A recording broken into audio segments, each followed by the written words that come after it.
Frank Abagnale Jr., an American imposter who wrote bad checks in 12 countries until arrested in 1969, falsely represented himself as a qualified member of professions such as an airline pilot, doctor, attorney, and teacher.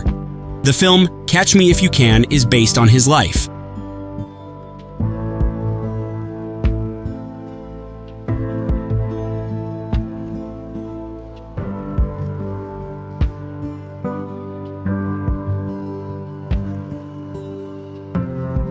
Mehmet Aydın, a Turkish entrepreneur, scammed 1.1 billion lira from 132,000 people in a single year and went underground. Searched by Interpol with a red notice due to qualified fraud.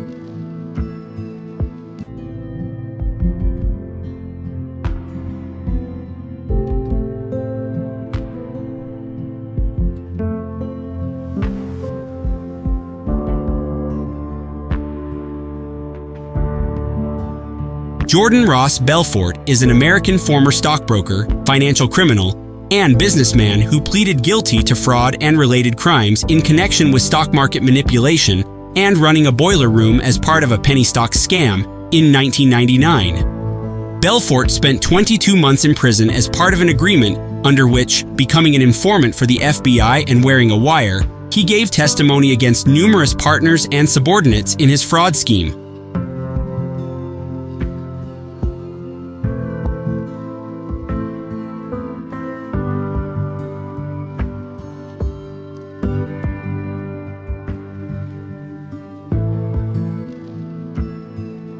Edward Davenport, self-styled as a lord from 2005 to 2009, was the ringmaster of a series of advance fee fraud schemes for non-existent loans that defrauded dozens of individuals out of millions of pounds, while costing his clients further hundreds of millions in losses when they signed development property commitments backed by their anticipated loans.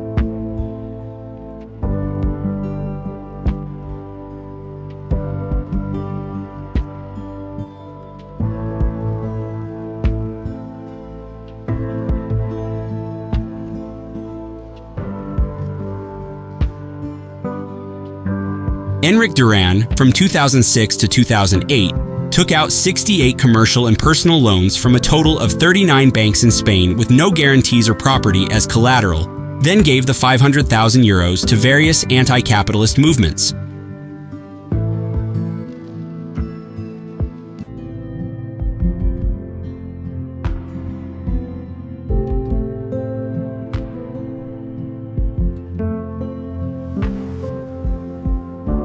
Ramón Báez Figueroa, banker from the Dominican Republic and former president of Banco Intercontinental, Beninter, was charged in 2003 and later sentenced to 10 years in prison for a US $2.2 billion fraud case, $3.8 billion today. The Beninter crisis was overwhelming for the small Dominican economy, equivalent to 2/3 of its national budget.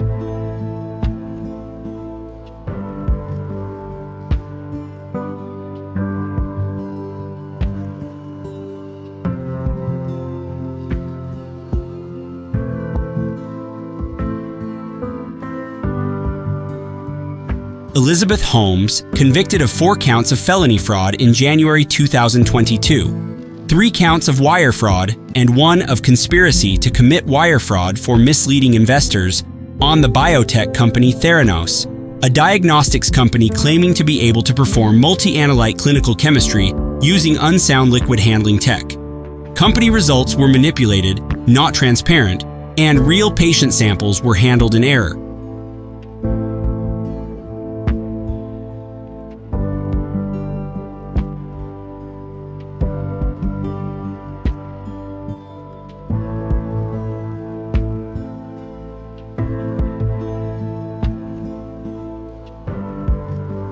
Dennis Kozlowski, former CEO of Tyco International, was convicted in 2005 of fraud and other crimes related to his receipt of $81 million in unauthorized bonuses, the purchase of art for $14.725 million, and the payment by Tyco of a $20 million investment banking fee to a former Tyco director.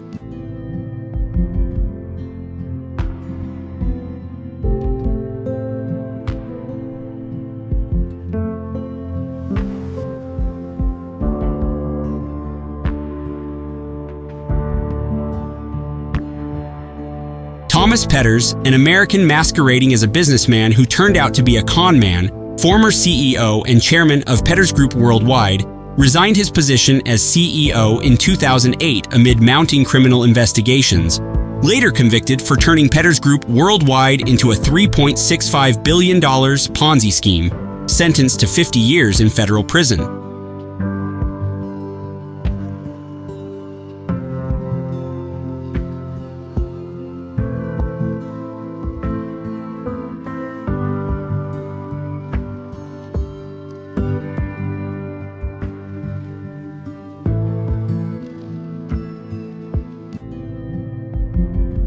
John Rigas, cable television entrepreneur, co-founder of Adelphia Communications Corporation, and owner of the Buffalo Sabres hockey team, was indicted in 2002 for defrauding the corporation by concealing $2.3 billion in liabilities from corporate investors and using corporate funds as personal funds, sentenced to a 12-year term in federal prison.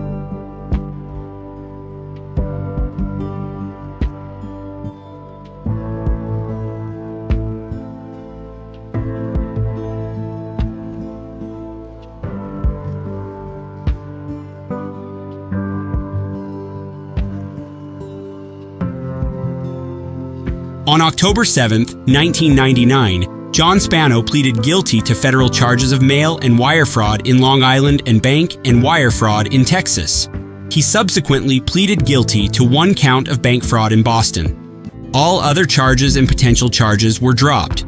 His wife divorced him and sold their Dallas home. Spano moved into a condominium in Philadelphia and developed a drug addiction.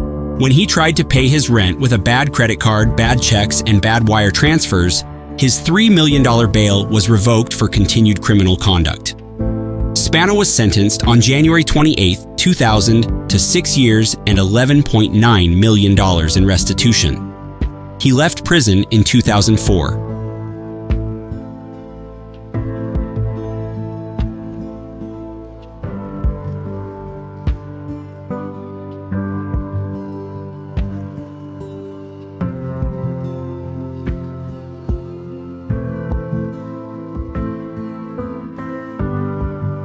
Stanford was a Texas financier who ran one of the largest Ponzi schemes in U.S. history. Through his company, Stanford International Bank, based in Antigua, he sold billions of dollars in fraudulent certificates of deposit, CDs, promising investors unusually high and safe returns. In reality, Stanford used new investors' money to pay earlier investors, fund risky business ventures, and support his lavish lifestyle, including yachts, private jets, and luxury real estate. In 2009, U.S. authorities shut down his operations, and in 2012, he was convicted on multiple counts of fraud, conspiracy, and obstruction, receiving a 110-year prison sentence.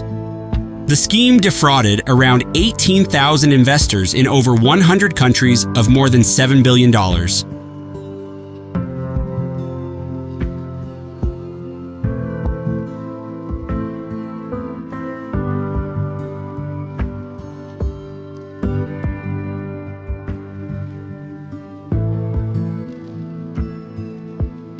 The Truong My Lan fraud case is the largest case of fraud in Vietnam's history and involves staggering financial crimes that shocked the nation. The 67-year-old chair of real estate company Van Thien Pat was accused of fraud amounting to $12.5 billion, nearly 3% of the country's 2022 GDP. Between 2012 and 2022, using fraudulent loan schemes, Truong My Lan orchestrated the disbursement of fictitious or legally insufficient loans, totaling over 1 quadrillion Vietnamese dong from Saigon Commercial Bank, SCB. Truong My Lan was convicted and sentenced to death for the fraud in April 2024. However, she faced additional charges, and in a separate money laundering case, the 68-year-old was found guilty in October of laundering $17.7 billion and illegal cross-border trafficking of $4.5 billion, though her sentence for this case was reduced to 30 years.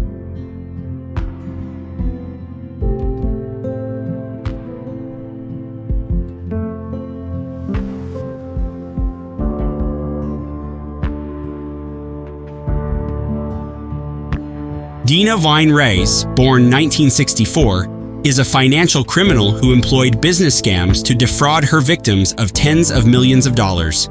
She was accused of duping several Fortune 500 companies out of millions of dollars through fraudulent schemes. In the early 1990s, Dina Reis began her national distribution program scam. She persuaded Fortune 500 executives to let her purchase their company's products at an 85% discount, with companies agreeing to this massive markdown because they were led to believe their product would be distributed nationally. On May 19, 2011, Reis pleaded guilty to one count of conspiracy to commit wire fraud after being charged in 2006.